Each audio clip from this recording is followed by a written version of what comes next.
কুকিচিনের বিষয়ে সরকার অত্যন্ত কঠোর। অচিরেই পাহাড়ের পরিস্থিতি শান্ত হবে জানিয়েছেন আওয়ামী লীগ সাধারণ সম্পাদক ওবায়দুল কাদের। সকালে রাজধানীতে ঈদ সামগ্রী বিতরণ অনুষ্ঠানে তিনি আরও জানান, মেট্রো রেলের ভাড়ার উপর ভ্যাট বসানোর বিষয়ে জানেন না। এ বিষয়ে প্রধানমন্ত্রীর সঙ্গে আলোচনা করবেন। তৌফিক মাহমুদ মুন্নার রিপোর্ট। গেল মঙ্গলবার রাতে ও বুধবার দুপুরে বান্দরবনের রুমা ও থানচি বাজারে গুলি চালিয়ে সোনালী ব্যাংক ও কৃষি ব্যাংকে ডাকাতি করে সশস্ত্র কেএনএফ। এছাড়া সোনালী ব্যাংকের রুমার শাখায় ডাকাতির পর ম্যানেজার নিজামুদ্দিনকে অপহরণ করে তারা। বৃহস্পতিবার সন্ধ্যায় অপহৃত ম্যানেজারকে উদ্ধার করে র্যাব।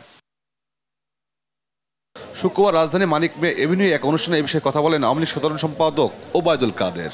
জানান, এর পেছনে কারা জড়িত তা খতিয়ে দেখা হচ্ছে।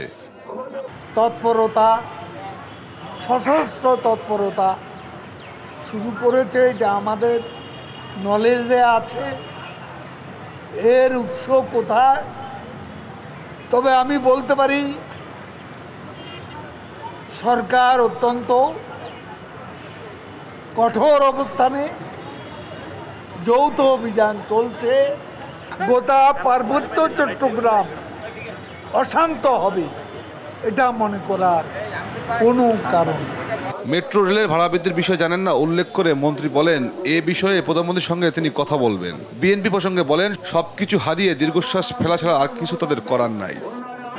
হঠাৎ করে কারা মেট্রো রেলের ভাড়া ভ্যাট 15% বাড়বে জুলাই থেকে এ ধরনের ঘোষণা দিল, এ সম্পর্কে আমরা কিছু জানি। এটা আমরা মাননীয় প্রধানমন্ত্রীর সাথে আলাপ করব। গণপরিবহন একটা বিশেষ সেবাধর্মী মেট্রো রেল মানুষের সুফল পাচ্ছে। এখনো কোথায় জুলাই মাস, আর এ নিয়ে আমরা কোনো সিদ্ধান্ত নিই।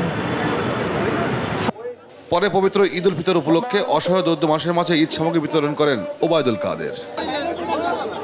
তৌফিক মাহমুদ মুন্না, দেশ টিভি, ঢাকা।